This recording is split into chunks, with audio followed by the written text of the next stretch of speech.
সীমান্তে সন্ত্রাস নিয়ে কড়া বার্তা প্রধানমন্ত্রী নরেন্দ্র মোদীর, নাম না করে পাকিস্তানকে কড়া হুঁশিয়ারি দিয়েছেন তিনি। আপনাদেরকে আরো একবার জানিয়ে রাখি, সীমান্তে সন্ত্রাস নিয়ে কড়া বার্তা প্রধানমন্ত্রী নরেন্দ্র মোদী। মানবতাবাদের জন্য সবচেয়ে বিপজ্জনক সন্ত্রাসবাদ, সীমান্তের ওপারে সন্ত্রাসের বিরুদ্ধে লড়াই চলবে, এমনটাই বললেন প্রধানমন্ত্রী। অ্যাঙ্গোলার প্রেসিডেন্টকে পাশে বসিয়ে নাম না করে পাকিস্তানকে বার্তা প্রধানমন্ত্রী। এ বিষয়ে আমরা কথা বলবো, সরাসরি চলে যাবো নিউজরুম থেকে রয়েছেন আমাদের প্রতিনিধি সুচারু মিত্র। সুচারু, সীমান্তে সন্ত্রাস নিয়ে কড়া বার্তা প্রধানমন্ত্রী নরেন্দ্র মোদী, নাম না করে পাকিস্তানকে হুঁশিয়ারি দিলেন তিনি। দেখো, একেবারেই তাই। প্রথম কথা তিনি বললেন যে সন্ত্রাসবাদ মানবতার জন্য বিপজ্জনক, অত্যন্ত গুরুত্বপূর্ণ লাইন প্রধানমন্ত্রী নরেন্দ্র মোদীর। পরবর্তী লাইনে তিনি বললেন যে সন্ত্রাসের বিরুদ্ধে ভারত লড়াই চালিয়ে যাবে এবং সীমান্তের ওপারে লড়াই চলবে।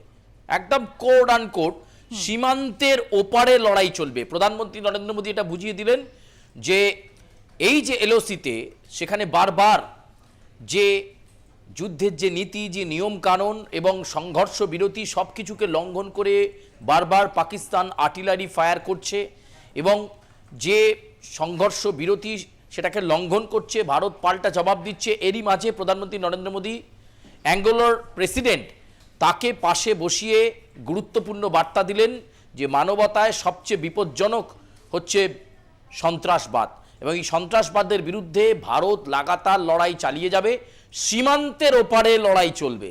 অর্থাৎ বুঝতে পারছো, যে কোনো মুহূর্তে যে ভারত প্রত্যাঘাত করবে সীমান্তের ওপারে, এই কথাটার মধ্যেই প্রধানমন্ত্রী নরেন্দ্র মোদী বুঝিয়ে দিলেন। এবং যখন এই জোয়াও ম্যানুয়েল তিনি প্রায় ৩৮ বছর পরে এই রাষ্ট্রপতি সফরে এসেছেন, কোনো একেবারে বলা যেতে পারে ভারত সফরে এসেছেন এবং কূটনৈতিক, অর্থনৈতিক এবং কৌশলগত বিষয়ে ভারতের সঙ্গে আলোচনা হচ্ছে। যে সময় তিনি এসেছেন সফরে, ঠিক সেই সময় ভারত সন্ত্রাসবাদের বিরুদ্ধে লড়াই করছে। ফলে অত্যন্ত গুরুত্বপূর্ণ স্টেটমেন্ট প্রধানমন্ত্রী নরেন্দ্র মোদীর। একটা হচ্ছে যে মানবতার জন্য সবচেয়ে বড় বিপদ সন্ত্রাসবাদ, তাই সন্ত্রাসবাদকে একেবারে নিমেষে গোড়া থেকে তুলে উপড়ে ফেলে দিতে হবে, আর সেই সন্ত্রাসবাদের বিরুদ্ধে ভারত লড়াই চালিয়ে যাবে সীমান্তের ওপারে। এই কথাটার মধ্যেই কিন্তু অত্যন্ত তাৎপর্যপূর্ণ লাইনটা রয়ে গেছে। পাকিস্তান এটা বুঝতে পারছে যে যে কোনো মুহূর্তে ভারত এই সিচুয়েশন তৈরি করবে এবং প্রত্যাঘাতের মুখে পড়তে হবে পাকিস্তানকে। এটা খুব ভালোভাবেই পাকিস্তান কিন্তু আন্দাজ করতে পারছে, যার ফলে সেখানে কখনো দেখা যাচ্ছে পাকিস্তানের প্রেসিডেন্ট, পাকিস্তানের প্রধানমন্ত্রী তারা দেশের আভ্যন্তরীণ নিরাপত্তা নিয়ে বৈঠক করছেন। হঠাৎ করে ভারত আক্রমণ করলে, ঝাঁপিয়ে পড়লে তারা কিভাবে সামলাবেন সেই সব নিয়ে পরিকল্পনা করছেন। এ তো গেল একেবারে প্রধানমন্ত্রীর স্টেটমেন্টের দিক। কিন্তু আমরা যদি অন্যদিকে তাকাই, এই মুহূর্তে আরও একটি গুরুত্বপূর্ণ খবর, সেটা হচ্ছে যে কাশ্মীরে সন্ত্রাসের তদন্তে জম্মুতে আমরা জানি ন্যাশনাল ইনভেস্টিগেশন এজেন্সি, সেই এজেন্সি ইতিমধ্যেই দুজন সন্দেহভাজনকে জেরা করেছে এবং তারা দুজনেই অন্য একটি কেসে জেলবন্দি, নিসার আহমেদ এবং মুস্তাক হোসেন। এই নিসার এবং মুস্তাককে জেরা করে একাধিক তথ্য পেয়েছে ন্যাশনাল ইনভেস্টিগেশন এজেন্সি।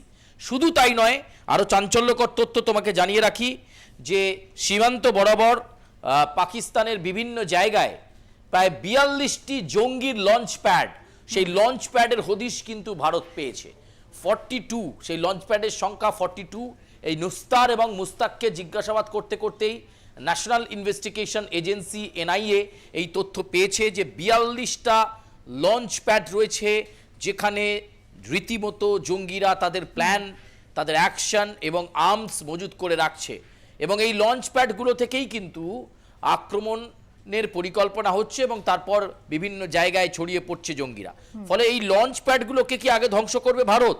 এনআইএর হাতে যে তথ্য এসেছে, ৪২টা এমন লঞ্চ প্যাড রয়েছে বারামুলা, কুপওয়ারা এবং এই বর্ডার সংলগ্ন জোনগুলোতে, এবং যেখান থেকে বারে বারে আর্টিলারি ফায়ার করে পাকিস্তান একটা ভয়ের পরিবেশ তৈরি করছে।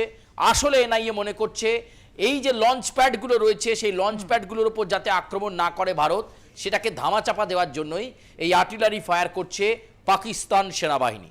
আসলে এই ৪২টা লঞ্চ প্যাডই হচ্ছে জঙ্গিদের মেরুদণ্ড, যেখানে আর্মড জঙ্গিরা রয়েছে আস্তানা গেড়ে। হয়তো হতে পারে যে বৈশরণের জঙ্গল পেরিয়ে যে জঙ্গিরা সেদিন নির্বিচারে গুলি চালিয়েছিল পর্যটকদের ওপর, ২৬ জন মানুষ মাটিতে লুটিয়ে পড়েছিলেন ভূস্বর্গে, 50 রাউন্ড গুলি চলেছিল, সেই পালিয়ে যাওয়া পলাতক জঙ্গিরাও হয়তো এই 42টা লঞ্চ প্যাডের মধ্যে কোন রীতি লুকিয়ে রয়েছেন, এমনটাও কিন্তু আশঙ্কা করছে এনআইএ। এর সাথে সাথে এই মুহূর্তে আরও একটি গুরুত্বপূর্ণ খবরের দিকে আমাদেরকে নজর রাখতে হবে। এই মাত্র পাওয়া খবরে আমরা জানতে পারছি কূটনৈতিক প্রত্যাঘাতের শেষ পেরেক পাকিস্তানের কফিনে। পাকিস্তানের পতাকাবাহী কোনো জাহাজ আর ভারতের বন্দরে আসতে পারবে না। পাকিস্তানের পতাকাবাহী কোনো জাহাজ ভারতের বন্দরে আসতে পারবে না। একেবারে কূটনৈতিক স্তরে এই সিদ্ধান্ত, ডিপ্লোম্যাটিক ডিসিশনস, এবং ডিরেক্টরেট জেনারেল অফ শিপিং তার পক্ষ থেকে তার পক্ষ থেকে এই ঘোষণা দেওয়া হয়েছে। এবং পাকিস্তানের বিরুদ্ধে কূটনৈতিক চাপ, সেই চাপ কিন্তু আরো বাড়ালো ভারতবর্ষ, এ কথাই বলা যেতে পারে। কয়েকদিন ধরেই শোনা যাচ্ছিল পাকিস্তানের জাহাজগুলোর ওপর নিষেধাজ্ঞা জারি করতে পারে, কিন্তু আজকে ডিরেক্টরেট জেনারেল অফ শিপিং সেই নিষেধাজ্ঞা জারি করে দিল যে পাকিস্তানের পতাকা লাগানো কোনো জাহাজ বন্দরে যেন দেখা না যায়। যদি দেখা যায় তাহলে কড়া ব্যবস্থা নেওয়া হবে। ফলে আস্তে আস্তে এই ডিপ্লোম্যাটিক যে ডিসিশনসগুলো ভারতবর্ষ নিচ্ছে, পাকিস্তানের উপর একটা চাপ তৈরি হচ্ছে। এবং সেখানকার সেনা প্রধান আসিফ মুনির এই মুহূর্তে কি করবেন সবচেয়ে গুরুত্বপূর্ণ বিষয়। এবং ভারতীয় সেনাবাহিনী প্রত্যেকবার এই সীমান্তে প্রত্যাঘাতের মাধ্যমে তারা জবাব দিচ্ছে। যে কোনো রিটালিয়েট সিচুয়েশনের জন্য ভারতবর্ষ প্রস্তুত রয়েছে। প্রধানমন্ত্রীও ফুল হ্যান্ড দিয়ে দিয়েছেন। আবার বলবো, প্রধানমন্ত্রী কিন্তু আবার মনে করিয়ে দিলেন সন্ত্রাসের বিরুদ্ধে সীমান্তের ওপারে, এপারে নয়, সীমান্তের ওপারে অর্থাৎ পাকিস্তানের দিকে, সীমান্তের ওপারে সংঘর্ষ চলবে, লড়াই চলবে সন্ত্রাস দমনে। তাহলে কি লঞ্চ প্যাড ধ্বংস করাই এখন ভারতের মূল লক্ষ্য, নাকি সরাসরি আইএসআই হেডকোয়ার্টারে হিট করবে ভারতীয় পদাতিক বাহিনী নয়তো এয়ারফোর্স? তার দিকে অবশ্যই নজর রাখতে হবে। একদমই তাই সুচারু, পাকিস্তানকে শায়েস্তা করতে কড়া পদক্ষেপ ভারতের, আমরা আবারও নজর রাখবো। তবে আপাতত তোমায় ধন্যবাদ। এই মুহূর্তে যেটা জানা যাচ্ছে, পাকিস্তান থেকে ভারতে যাবতীয় আমদানি বন্ধ করেছে কেন্দ্র। শনিবার ভারতীয় বন্দর, জাহাজ চলাচল ও জলপথ মন্ত্রক পাকিস্তানের পতাকাবাহী জাহাজকে ভারতীয় বন্দরে প্রবেশে নিষেধ করেছে। অন্যদিকে ভারতীয় পতাকাবাহী জাহাজগুলিকেও পাকিস্তানের বন্দরে প্রবেশে নিষিদ্ধ করা হয়েছে। ভারতীয় সম্পদ, পণ্য সম্ভার ও বন্দর অবকাঠামো রক্ষার জন্য মার্চেন্ট শিপিং আইন 1958 411 ধারার অধীনে তাৎক্ষণিকভাবে এই নিষেধাজ্ঞা আরোপ করা হয়েছে। জাহাজ চলাচল ও জলপথ মন্ত্রকে জারি করার নির্দেশে বলা হয়েছে, এই আইনের উদ্দেশ্য হল জাতীয় স্বার্থ রক্ষার জন্য সর্বোত্তমভাবে উপযুক্ত ভারতীয় বাণিজ্যিক সামুদ্রিক জাহাজের উন্নয়ন এবং রক্ষণাবেক্ষণ নিশ্চিত করা।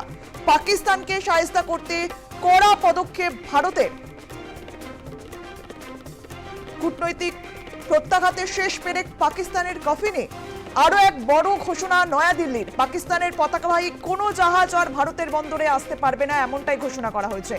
আজ এমনই ঘোষণা করল ডিরেক্টরেট জেনারেল অফ শিপিং। কার্যত পাকিস্তানের বিরুদ্ধে কূটনৈতিক চাপ সৃষ্টির শেষ চাল হিসেবে এই পদক্ষেপ করল ভারত। ভারতে যাবতীয় আমদানি বন্ধ করেছে কেন্দ্র। শনিবার ভারতীয় বন্দর, জাহাজ চলাচল ও জলপথ মন্ত্রক পাকিস্তানের পতাকাবাহী জাহাজকে ভারতীয় বন্দরে প্রবেশে নিষিদ্ধ করেছে। অন্যদিকে ভারতীয় পতাকাবাহী জাহাজগুলিকেও পাকিস্তানের বন্দরে প্রবেশে নিষিদ্ধ করা হয়েছে। ভারতীয় সম্পদ, পণ্য সম্ভার এবং বন্দর অবকাঠামো রক্ষার জন্য মার্চেন্ট শিপিং আইন 1958 411 ধারার অধীনে তাৎক্ষণিকভাবে এই নিষেধাজ্ঞা আরোপ করা হয়েছে।